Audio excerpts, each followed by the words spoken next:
sa trabaho. It's 9:43. Then 2 minutes na lang malilate na. So, kaya medyo late tayo kasi nga, diba, kumuha tayo na, ayan, medyo malilate tayo. Pero hindi naman sobra kasi bawal na nga tayo malate. Then, bumili kasi tayo ng ibang tinda natin sa tindahan ni Mama.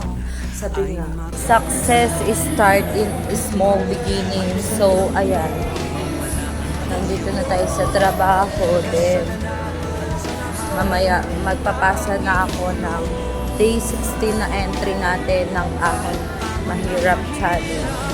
Yan guys, laban, fighting. Malaki ang pagkakaiba ng salitang tignan natin kung mag-work at sa salitang gagawin ko lahat para mag-work.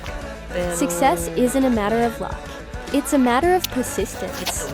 It's easy to say, I'll give it a try, or let's see if this works. But the real game changer comes when you decide, I'm gonna make this work, no matter what. The difference is in your commitment, your resilience, or your willingness to push through, even when the path gets tough. Remember, every setback is just a setup for a greater comeback. Take ownership of your journey. Don't just wait for things to happen. Take action. Keep learning, and turn your vision into reality. Hindi mo pwedeng isisi ang buhay mo sa iba. Habang buhay ka, may chance kang ayusin at baguhin ang buhay mo. If you want to change the world, start with yourself. Ayan guys, it's 1 o'clock and then magbe-break muna tayo. Tapos konting editing. Then, bala ko kasi ngayon, ayusin na yung ibibenta natin na pagkain para sa dito.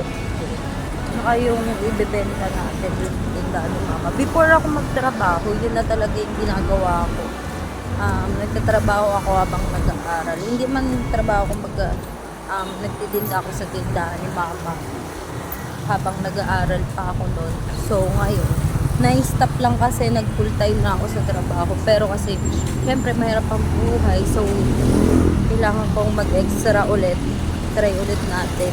Syempre, marami nang ginagawa sila Mama sa tindahan. Then, ipapasa pa natin yung paninda. Pero yun nga, ang maganda lang na malapit ako sa trabaho is pagkatapos ko, pag-day off ko, kaya break time ko, pwede ko silang tulungan doon sa tindahan. Ayan. Kaya, so, ayusin ko muna yung tindahan para bukas makapagbenta na ulit kami doon sa tindahan ni Mama. Ayan, guys. Day 16 of Ahon Mahirap Challenge. Laban lang, guys.